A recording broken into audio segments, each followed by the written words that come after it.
அனைவருக்கும் வணக்கம். 7/11/2024 அன்று கந்த சஷ்டி சூரசம்ஹாரம் விழா.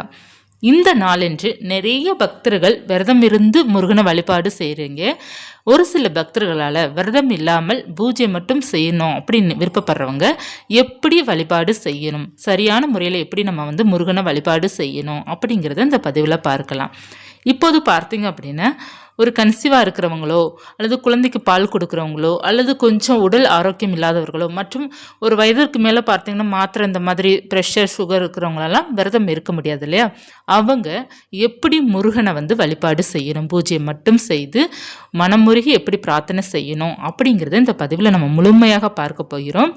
இந்த பதிவில் பார்த்தீங்கன்னா முதலாக சஷ்டி பூஜை இருக்கணும் விருப்பப்படுறவங்க எல்லாருக்குமே பயனுள்ளதாக இருக்கும். அடுத்து இப்போ நீங்கள் இந்த 7/11/2024 சஷ்டி வருது பார்த்தீங்களா? இந்த நாட்களில் தொடங்கி மாதம் நமக்கு சஷ்டி வளர்பிறை சஷ்டி ஒன்று வரும். அப்படியே நீங்கள் கண்டினியூ பண்ணுங்கள். அப்படியே மாதமும் நீங்கள் முருகனுக்கு பூஜை செய்துட்டே வந்தீங்க அப்படின்னா உங்களுக்கு மிகப்பெரிய ஒரு பொக்கிஷம் காத்துருக்குங்க. முருகன் உங்களுக்கு அள்ளி கொடுப்பாரு. ஏன்னா அவருக்காக நம்ம ஒரு நாள் நம்ம பூஜை செஞ்சோம், நம்ம வழிபாடு செஞ்சோம் அப்படின்னா முருகன் நமக்கு கை நிறைய பலன் கொடுப்பாரு. நீங்கள் இந்த ஒரு வருடம் தொடர்ந்து செய்துட்டு வாங்க. இல்லை என்னால் செய்ய முடியல அப்படி இருப்பவர்கள் இந்த நாள் மட்டும் கட்டாயமாக செய்யுங்க. ஒரு வருடம் செய்த பலனும் உங்களுக்கு கிடைக்கும். இந்த நாளன்று நீங்கள் செய்வது உங்களுக்கு புண்ணியமும் கிடைக்கும். இந்த நாளன்று நீங்கள் பூஜை செய்வது முருகனுடைய அருளும் ஆசையும் பரிபூர்ணமாக உங்களுக்கு இருக்கும். இந்த 7/11/2024 வியாழக்கிழமை அன்று நமக்கு சூரசம்ஹாரம். இந்த நாளன்று நீங்கள் பூஜை மட்டும் செய்பவர்கள் அதிகாலை சீக்கிரமாக எழுந்திரிச்சுக்கோங்க. காலையிலும் பூஜை பண்ணுங்க, மாலையிலும் பூஜை பண்ணுங்க. காலையில் எப்படி பூஜை செய்ய வேண்டும் அப்படின்னா, நீங்கள் காலையில் எழுந்து தலைக்கு குளிச்சுட்டு நீங்கள் வாசல்லாம் கோலம் போட்டுட்டு நிலைவாசலாக சுத்தப்படுத்திட்டு மஞ்சள் குங்குமம் சந்தனம்லாம் பொட்டு வைத்துட்டு நிலைவாசலாக ஓம் அப்படிங்கிறத கூட நீங்கள் எழுதிக்கோங்க. அது ரொம்ப நல்லது. அந்த சின்னம் எழுதுவது ரொம்ப நல்லது. அடுத்து பூஜை அறையில் உங்ககிட்ட படம் இருக்குது, சிலை இருக்குது, வேல் வைத்திருக்கிறீங்க அப்படின்னா, படம் வச்சுருக்கீங்க அப்படின்னா நல்லா சுத்தப்படுத்திட்டு சந்தனமும் குங்குமம் வைத்து செவ்வரளி மலர்கள், மல்லிகைப்பூ, வாசனை மலர்கள், நம்ம அதுக்கடுத்து வில்வ இலை இருந்தால் கூட ரொம்ப நல்லது. அப்புறம் பார்த்தீங்க அப்படின்னா என்ன பூக்கள் உங்களுக்கு கிடைக்குதோ அந்த பூக்களால் முருகனை அலங்காரம் செய்துக்கோங்க. செய்துட்டு இப்போ சிலை வச்சுருக்கிறீங்க அப்படின்னா சிலையும் மற்றும் வேல் வைத்து வழிபாடு செய்கிறீங்க அப்படின்னா சிலைக்கு அபிஷேகம் பண்ணணும். அபிஷேகம் பால் அபிஷேகம், தயிர், விபூதி, சந்தனம், மஞ்சள், குங்குமம், அப்புறம் பார்த்திங்கன்னா தேன், இப்படி நிறைய அபிஷேகங்கள் இருக்குது. பன்னீர் அபிஷேகம். இதில் உங்களால் என்ன முடியுதோ அந்த அபிஷேகம் நீங்கள் மனதார செய்துக்கோங்க. செய்துட்டு சிலைக்கும் செய்யணும், வேலுக்கும் செய்யணும். இப்போ அபிஷேகம் பண்ணும்போது எப்படி அபிஷேகம் பண்ணணும் அப்படிங்கிற முறையில் நான் உங்களுக்கு ஒரு பதிவு கொடுத்துருக்குறேன். அந்த பதிவு கூட சேனலில் இருக்கும், வேணுங்கிறவங்க பார்த்துக்கோங்க. அபிஷேகம் செய்து நீங்கள் அலங்காரம் செய்துக்கோங்க. முருகருக்கு உகந்த பூ பார்த்தீங்கன்னா செவ்வரளி பூக்கள், நிறைய பூக்கள் இருக்குது. ஆனால் நம்ம கைக்கு கிடைக்கிறது செவ்வரளி பூக்கள் தான் கிடைக்கும். நிறைய பூக்கள் நம்ம முருகருக்கு உகந்த பூ போட்டோம் அப்படின்னா நிறைய பூக்கள் வரும். அதில் நம்ம கையில் கிடைக்காது, அவ்வளோ ஈஸியாக கிடைக்காது. கிடைக்கிற பூ பார்த்தீங்கன்னா சாமந்தி பூ, நமக்கு செவ்வரளி பூக்கள், தாமரைப்பூ, மல்லிகை, பிச்சிப்பூ, கதம்பம், பன்னீர் ரோஜா, இதுதான் நமக்கு எளிமையாக கிடைக்கும். இந்த பூக்களால் உங்ககிட்ட என்ன பூக்கள் அன்னைக்கு கிடைக்குதோ அந்த பூக்களால் அலங்காரம் செய்துக்கோங்க. சிலை இருந்தாலும் சரி, படம் இருந்தாலும் சரி. சரிங்களா? செய்துட்டீங்க. அடுத்து பார்த்தீங்கன்னா விளக்கு ஏற்றி வைக்கணும். எத்தனை விளக்கு ஏற்றி வைக்கணும்? சஷ்டி 6வது திதி அப்போனா 6 அகல் விளக்கு எடுத்துக்கோங்க.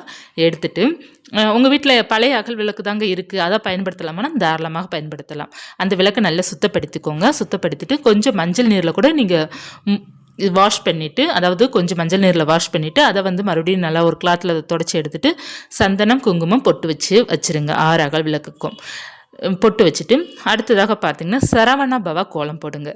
சரவண பவா கோலம் போட்டு அதில் ஒவ்வொரு எழுத்துக்கிட்டையும் ஒவ்வொரு விளக்கு ஏற்றுங்க. இப்போ இல்லைக்கா எங்களுக்கு செல்ஃபில் தான் எங்கள் சுவாமி படங்கள்லாம் இருக்குது, அப்படிங்கிறப்ப நாங்கள் எப்படி கோலம் போடுறதுக்கு எங்களுக்கு அந்தளவுக்கு அதில் இடம் கிடையாது. சரவண பவா கோலம் போட கொஞ்சம் பெருசாக போடணும் இல்லையா? அது போட இடம் இல்லை அப்படின்னா ஒரு தாம்பழத்தட்டில் 6 அகல் விளக்கு வச்சுருங்க. அந்த தாம்பழத்தட்டில் மஞ்சளால் நம்ம கோலம் சின்ன கோலமாக போட்டுக்கொள்ளலாம். அப்படி இல்லைன்னா பச்சரிசியாலே நம்ம கூட பார்த்திங்கன்னா நம்ம மோதிர விரலால் தொட்டு சின்ன ஒரு கோலமாக நம்ம போட்டுக்கொள்ளலாம். போட்டுட்டு கூட நீங்கள் அந்த தட்டில் கூட நீங்கள் 6 அகல் விளக்கு ஏற்றி வைத்து வழிபாடு செய்யலாம். இப்போ வந்து நீங்கள் வந்து ஸ்பெஷலாக தானே பூஜை பண்ண போகிறீங்க. நீங்கள் ஹாலில் கூட வைத்து வழிபாடு செய்யலாம். அப்படி இல்லை அப்படின்னா நம்ம பூஜையில் கீழே கூட வச்சு நம்ம வழிபாடு செய்யலாம். இப்போ நிறைய பேர் வீட்டில் செல்ஃபு தான் இருக்கும். நம்ம கீழே கூட தரையில் ஒரு சிவப்பு நிற துணி நல்லா விரிச்சுக்கோங்க. விரிச்சிட்டு முருகருடைய படத்தை வச்சு அதற்கு பக்கத்தில் பார்த்தீங்கன்னா தரையிலே நம்ம பார்த்தீங்கன்னா முருகனுடைய கோலம் போட்டு கூட வழிபாடு செய்யலாம். இப்போ பார்த்தீங்கன்னா மணப்பலகை வந்து எல்லார்ட்டையும் நமக்கு சரியாக இருக்காது இல்லையா? இருக்காதவங்க நீங்கள் தரையிலே கோலம் போட்டுட்டு நீங்கள் வழிபாடு செய்து கொள்ளலாம். அந்த அகல் விளக்கு மட்டும் வெறுமனே தரையில் வைக்கக்கூடாது. ஒரு இலை வச்சுக்கோங்க. ஒன்று வெற்றிலை வைத்துக் கொள்ளலாம். அப்படி இல்லைன்னா வாழை இலை இருக்குது பார்த்தீங்கன்னா, சின்ன சின்னதாக சதுரமாக கட் பண்ணி வச்சுக்கோங்க. அப்படி இல்லை அப்படின்னா மற்ற ஏதாவது ஒரு இலைகள் கூட நீங்கள் வைத்துக்கொள்ளலாம். வைத்து நீங்கள் வழிபாடு செய்யலாம். வெறுமனா வைக்கக்கூடாது. அடுத்ததாக பார்த்தீங்கன்னா 6 அகல் விளக்கு நீங்கள் ஏற்றிக்கோங்க. நெய் முடிந்தளவு நெய் ஊற்றுங்க. அப்படி இல்லைன்னா நல்லெண்ணெய். நெய் அல்லது நல்லெண்ணெய் தான் நம்ம முருகருக்கு பயன்படுத்துவது ரொம்ப நல்லது. இப்போ வந்து நீங்கள் விளக்கும் ஏற்றி வைத்துட்டீங்க. அடுத்ததாக பார்த்தீங்கன்னா நெய்வேத்தியம். பாலில் சர்க்கரை அல்லது தேன் கலந்து நீங்கள் ஒரு டம்ளர் பால் வச்சுக்கோங்க. வைத்துட்டு நீங்கள் சிம்பிளாக இப்போ வந்து வழிபாடு செய்துக்கோங்க. முருகனை வந்து கும்பிட்டுட்டு, அதாவது தீப தூப ஆராதனைலாம் காமிச்சிட்டு, அவருக்கு கந்த சஷ்டி கவசம் இருக்குது பார்த்தீங்களா, அந்த நாள் கட்டாயமாக பாராயணம் செய்யணும். இல்லை பாராயணம் பண்ண சரியாக வரமாட்டேங்குது, கொஞ்சம் தவறுதலாக வருது அப்படின்னா காதால் கேட்டுக்கோங்க. ஓம் சரவணபவாய நம, ஓம் சரவணபவாய நம, அந்த மந்திரத்தை வந்து நீங்கள் சொல்லிகிட்டே இருங்க. 108 முறை, 21 முறை, 6 முறை, குறைஞ்சபட்சம் 6 முறை, 9 முறை, இந்த மாதிரி எண்ணிக்கையில் நீங்கள் சரவணபவாய நமக அப்படிங்கிற மந்திரத்தை சொல்லுங்கள். அப்படி இல்லைன்னா ஓம் குமராய நமக அப்படிங்கிற மந்திரத்தை சொல்லலாம். ஓம் முருகா போற்றி சொல்லலாம். அவருடைய நாமங்கள்லாம் இருக்குது பார்த்தீங்களா, அவருக்கு நிறைய நாமங்கள் இருக்கு இல்லையா, அந்த பேரெல்லாம் சொல்லி சொல்லி நமக நமகங்கிறத நம்ம சொல்லிக்கொள்ளலாம். சொல்லிவிட்டு அடுத்ததாக நீங்கள் அர்ச்சனை பண்ணணும் விருப்பப்பட்டீங்க அப்படின்னா செவ்வரளி பூக்கள் வாங்கிக்கோங்க, அல்லது விபூதி, இதை வச்சு நீங்கள் அர்ச்சனை பண்ணலாம். அந்த படத்திற்கு முன்னாடி ஓம் சரவணபவாய நமக்கு அப்படி சொல்லி சொல்லி சொல்லி நீங்கள் அர்ச்சனை பண்ணிக்கோங்க. 108 போற்றிகள் இருக்குது, சுப்பிரமணியனோட 108 போற்றிகள் இருக்குது. அந்த 108 போற்றியை சொல்லி சொல்லி நீங்கள் அர்ச்சனை பண்ணலாம். அர்ச்சனை பண்ணி வழிபாடு செய்து கொள்ளலாம். அதற்கப்புறம் மாலை நேரம். அதற்கப்புறம் நீங்கள் பார்த்தீங்க அப்படின்னா பூஜை மட்டும் பண்ணுறவங்க அவ்வளோதான். காலையில் இவ்வளோதாங்க எளிமையான முறையில் எந்த நேரத்தில் பூஜை பண்ணலாம் அப்படின்னா, யாரெல்லாம் முடியுதோ அவங்க எல்லாருமே பிரம்ம முகூர்த்த நேரத்திலே பூஜை செய்துக்கோங்க. இப்போ வந்து முடியல, அதுவும் முடியல, பிரம்மமுகூர்த்த நேரத்தில் எந்திரிக்க முடியல, எந்திரிச்சாலும் பார்த்தீங்க அப்படின்னா நான் ஒரு 5:45 6 மணிக்கு நான் எழுந்திருக்கிறேன். எழுந்திரிச்சிட்டு நான் வந்து வீட்டு வேலைகள் எனக்கு இருக்குது, குழந்தைங்களாம் ஸ்கூலுக்கு போகணும், அவங்கள பார்க்கணும், நான் உட்காந்து பூஜை பண்ணிகிட்டு இருக்க முடியாது. அப்படி இருப்பவர்கள் வந்து நீங்கள் குழந்தைங்களாம் அனுப்பி விட்டுட்டு அவங்க என்ன ஒரு 8 மணி 8:30 அவங்க வந்து கிளம்பிடுவாங்க இல்லையா, அதற்கப்புறம் நீங்கள் வீடை மட்டும் கொஞ்சம் க்ளீன் பண்ணிவிட்டு அதற்கப்புறம் பார்த்தீங்கன்னா நீங்கள் பூஜை பண்ண ஆரம்பிச்சிடலாம். காலை பார்த்தீங்கன்னா ஒரு 10:30க்குள்ளே ஒரு 11 மணி வரை கூட நீங்கள் தாராளமாக விசேஷமான நாட்களில் நம்ம தாராளமாக காலையில் நம்ம பூஜை பண்ணலாம். நம்ம பிரம்மமுகூர்த்த நேரத்தை விட்டுட்டு அவ்வளோதான் மாலை நேரம் தான் அப்படிங்கிறது நினைக்காதீங்க. விசேஷமான நாட்களில் நம்ம காலையில் 10 மணிக்கு கூட பூஜை பண்ணலாம், 11 மணிக்கு கூட பூஜை பண்ணலாம், எந்த தவறும் கிடையாது. விசேஷமான நாட்களில் நான் சொல்கிறேன். மற்ற நாள் கூட நீங்கள் தினமும் அன்றாட 10 மணி 10:30 வரை தாராளமாக விளக்கேற்றி வைக்கலாம். பூஜை அப்படிங்கிறது நீங்கள் மனமுருகி பிரார்த்தனை செய்யணும் அப்படின்னா உங்களுக்கு அந்த நேரம் வந்து ஃப்ரீயாக இருக்கணும், உங்களுடைய மைண்டு வந்து ஃப்ரீயாக இருக்கணும். இப்போ நிறைய பேருக்கு இந்த ஸ்கூலுக்கு குழந்தைங்களை அனுப்புகிறவங்களுக்கு வந்து ஃப்ரீயாக இருக்காது. அந்த நேரம் பார்த்திங்கன்னா வீட்டு வேலைகளே நமக்கு சரியாக இருக்கும். இப்போ நீங்கள் அதிகாலை 4 மணிக்கு எழுந்திரிச்சிட்டிங்க அப்படின்னா உங்களுக்கு வந்து பூஜை பண்ணுறதுக்கு அதுக்கப்புறம் உங்கள் வீட்டு வேலைகள் செய்வதற்கு உங்களுக்கு சரியாக இருக்கும். கொஞ்சம் எழுந்திரிக்க முடியாதவர்கள் பார்த்தீங்க அப்படின்னா நீங்கள் குழந்தைங்கள ஸ்கூலுக்கு அனுப்பிட்டு நீங்கள் பூஜை எல்லாம் பண்ணிக்கோங்க, ரொம்ப சிறப்பாக இருக்கும். எல்லா பூஜைக்குமே நமக்கு நல்ல பலன் கிடைக்கும். மனம் உருகி பிரார்த்தனை பண்ணும்போது முருகர் கட்டாயமாக ஏற்றுக்கொள்வார். அடுத்ததாக பார்த்தீங்கன்னா மாலை நேரம். மாலை பார்த்தீங்கன்னா சூரசம்ஹாரம் நமக்கு நடக்கும். நமக்கு பார்த்தீங்க அப்படின்னா டிவியில் லைவாக ஓடிக்கிட்டே இருக்கும் பார்த்தீங்களா, திருச்செந்தூரில் நடக்கிறது நமக்கு லைவாக கொடுத்துருவாங்க இல்லையா. நமக்கு வீட்டு பக்கத்துலேயே நம்ம கோயிலில் வந்து சூரசம்ஹாரம் நடக்குது அப்படின்னா நீங்கள் அங்கே போய் கலந்து கொள்ளலாம். இல்லை அங்கே போய் உங்களால் கலந்து கொள்ள முடியல, நம்ம வீட்டு பக்கத்தில் இருக்க முருகன் கோயிலெல்லாம் பார்த்தீங்கன்னா சூரசம்ஹாரம் பண்ணலை அப்படின்னு உங்களுக்கு தெரியுது அப்படின்னா, நம்ம திருச்செந்தூரில் நடக்கிற அந்த சூரசம்ஹாரம் லைவாக நம்ம ஃபோன்லேயோ அல்லது டிவிலையோ நமக்கு போட்டுட்ருப்பாங்க. நம்ம அதை பார்த்து முடித்த பிறகு சூரசம்ஹாரம் முடித்த பிறகு நீங்கள் மறுபடியும் தலைக்கு குளிக்கணும். எதற்காக அப்படின்னா சூரசம்ஹாரம் அப்படிங்கிறது வதம் செய்கிறது. வதம் செய்கிறத நம்ம பார்க்குறோம் இல்லையா, அதனால் நம்ம குளிச்சுக்கிடணும். குளிக்கிறது ரொம்ப நல்லது. இப்போ வந்து ஒருவேளை எனக்கு வந்து குளிச்சா சேராது அப்படி இருப்பவர்கள் வந்து, ஏன்னா காலையிலே ஏற்கனவே நீங்கள் தலை குளிச்சிருப்பீங்க இல்லையா, அதனால் மாலை குளித்தாலே எங்களுக்கு சேராது அப்படி இருப்பவர்கள் லைட்டாக மஞ்சள் தண்ணீரை மேலே உங்களுடைய தலையில் லைட்டாக தெளிச்சுக்கோங்க. தெளிச்சுட்டு உடம்புக்கு மட்டும் குளிச்சுக்கோங்க. இது வந்து முடியாதவர்கள் மட்டும்தான் சொல்கிறேன். முடியும் அப்படி இருப்பவர்கள் கட்டாயமாக தலைக்கு குளிங்க, ரொம்ப நல்லது. நம்ம வந்து சூரசம்ஹார விழா பார்க்குறோம், நம்ம வந்து முருகன் வந்து வதம் செய்கிறாரு, அதற்கப்புறம் நம்ம குளிக்கிறது நம்மளுக்கு வந்து அது ஒரு முறை அப்படிங்கிறது இருக்கின்றது. அதனால் நீங்கள் குளிச்சுக்கோங்க. வீடும் துடைக்க துடைக்கணும் அப்படிங்கிறது சொல்கிறாங்க. வீடு வந்து அந்த நேரம் உங்களால் துடைக்க முடியுது அப்படின்னா துடைச்சிக்கோங்க. அப்படி இல்லைன்னா கட்டாயமாக பூஜை ரூமாவது துடைச்சிக்கோங்க. ஏன்னு பார்த்தீங்கன்னா, ஒரு சில பேருக்கு சின்ன ரூம் இருக்கும். கடகடன்னு தொடச்சிருவாங்க. ஒரு சில பேருக்கு வீடு பெரியதாக இருக்கும் பார்த்தீங்களா?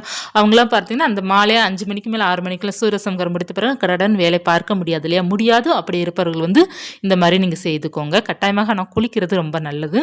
குளிச்சுட்டு வீட தொடச்சு விட்டுட்டு, அதற்கப்புறம் பார்த்தீங்க அப்படின்னா, முருகனுடைய படத்த மறுபடியும் நீங்க சுத்தப்படுத்துங்க. ஏன்னா, சூரசம்ஹாரம் முடிஞ்சிருக்கு பார்த்தீங்களா? அதனால நீங்க மறுபடியும் வந்து முருகனுடைய படத்த வந்து ஒரு கிளாத்ல லைட்டா தண்ணி வச்சு டிப் பண்ணி எடுத்து நீங்க தொடச்சு விட்டுட்டு, சந்தனம் வைங்க.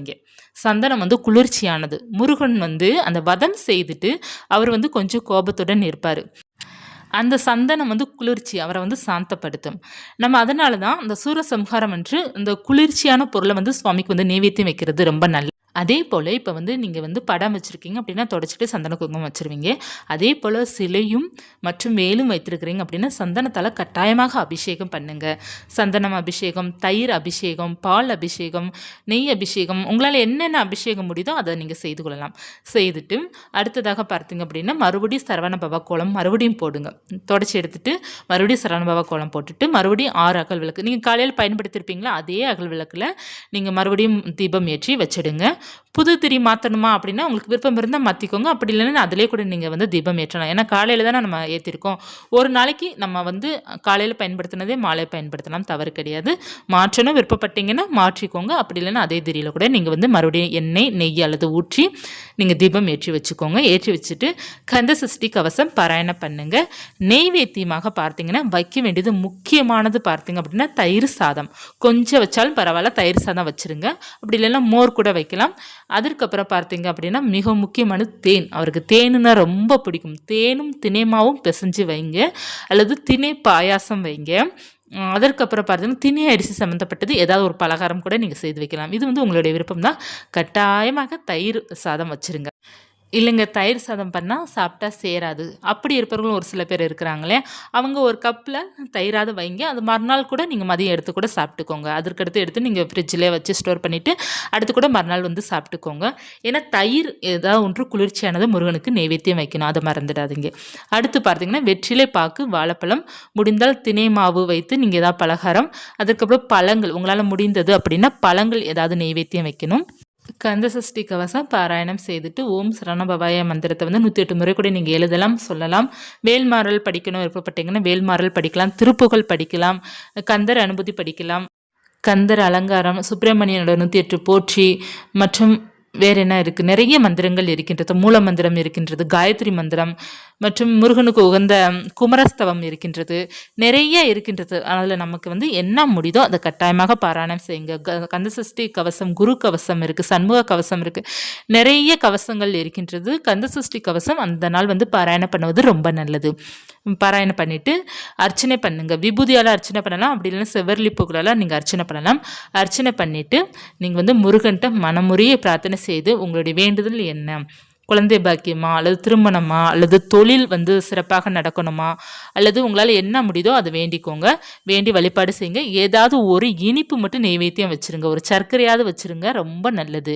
ஏதாவது ஒரு இனிப்பு நெய்வேத்தியம் மற்றும் குளிர்ச்சியானது ஏதாவது ஒரு நெய்வேத்தியம் வச்சுட்டீங்க அப்படின்னு உங்களுக்கு அந்த நாள் வந்து முழுவதும் திருப்தியாக நீங்கள் பூஜை செய்த பலன் உங்களுக்கு கிடைக்கும்.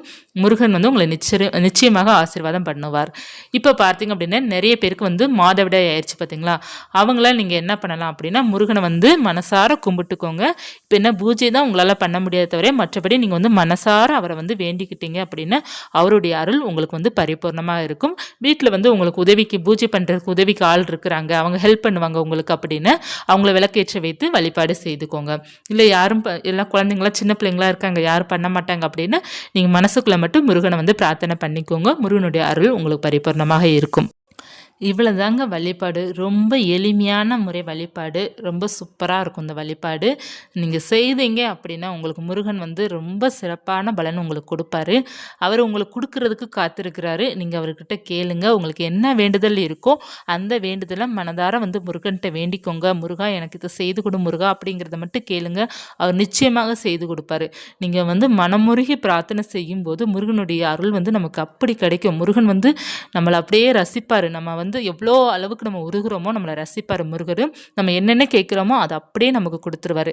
ஏன்னா முருகர் வந்து பக்தர்கள் மேலே ரொம்ப வந்து அன்பு வந்து முருகருக்கு இருக்குது அப்படிங்கிறது பார்த்தீங்கன்னா ஒரு சில கதைகளில் படிக்கும்போது தெரியுது. எப்படி நம்ம ஒரு பக்தியை வந்து முருகன் மேலே எவ்வளோ தீவிரமாக காதலும் அன்பு நம்ம காட்டுறோமோ முருகன் மேலே, அதே போல தான் முருகனும் பார்த்தீங்கன்னா பக்தர் மேலே அதிக அன்பு காட்டுவார் அப்படிங்கிறது ஒரு சில கதைகளில் படிக்கும்போது நமக்கு தெரிய வருது. அதனால் நீங்களும் முருகன் மேலே எவ்வளோ அன்பு இருக்கோ அதே அளவு முருகனுக்கும் உங்கள் மேலே அன்பு இருக்குது. அதனால் நீங்கள் வந்து உங்களால் எவ்வளோ முடியுதோ அவ்வளோ சிறப்பாக வழிபாடு செய்யுங்க. அன்பு வந்து அளவில்லாமல் காட்டுங்க முருகன் மேலே. நிச்சயமாக அவர் பார்த்தீங்கன்னா உங்களை ஆசீர்வாதம் பண்ணி உங்களுடைய வேண்டுதல் குறைகள் அனைத்துமே அவர் வந்து கொடுப்பாரு, சரி செய்து விடுவார். பிரச்சனைகள் இருக்குன்னு கவலைப்படாதீங்க, முருகன் சரி செய்து கொடுத்துருவாரு. முருகன் மேலே நம்பிக்கை வைத்து பூஜை செய்துக்கோங்க. முருகனுக்கு சஷ்டி என்று எப்படிலாம் வழிபாடு செய்யணும், எப்படி விரதம் இருந்து வழிபாடு செய்யணும், மிளகு விரதம்லாம் எப்படி இருக்கணும், ஒரு நாள் சஷ்டி விரதம் எப்படி இருக்கணும் அப்படிங்கிறது பதிவும் நான் நிறைய கொடுத்துருக்கிறேன். அந்த பதிவு கூட உங்களுக்கு ஏதாவது தேவைப்பட்டது அப்படின்னா சேனலில் போய்ட்டு நீங்கள் செக் பண்ணிங்கன்னா முழுவதும் அந்த பதிவு இருக்கும். அந்த பதிவு வந்து அதோட தம்ப்நெயிலாம் உங்களுக்கு கொடுக்குறேன். இதில் ஏதாவது உங்களுக்கு தேவையான தகவல் இதில் இருந்தது அப்படின்னா இந்த தம்ப்நெயிலை பார்த்து அந்த தகவலை வந்து கிளிக் செஞ்சு நீங்கள் பார்த்து கொள்ளலாம். இந்த தகவல் உங்களுக்கு உபயோகமாக இருக்கும்னு நினைக்கிறேன். இருந்துச்சுன்னா லைக் பண்ணிக்கோங்க. இது போன்ற முருகன் பற்றிய தகவல் மட்டும் நீங்கள் தெரிந்து கொள்ளணும்னு விருப்பப்பட்டீங்க அப்படின்னா சேனலை வந்து சப்ஸ்கிரைப் பண்ணி வச்சுக்கோங்க. நன்றி.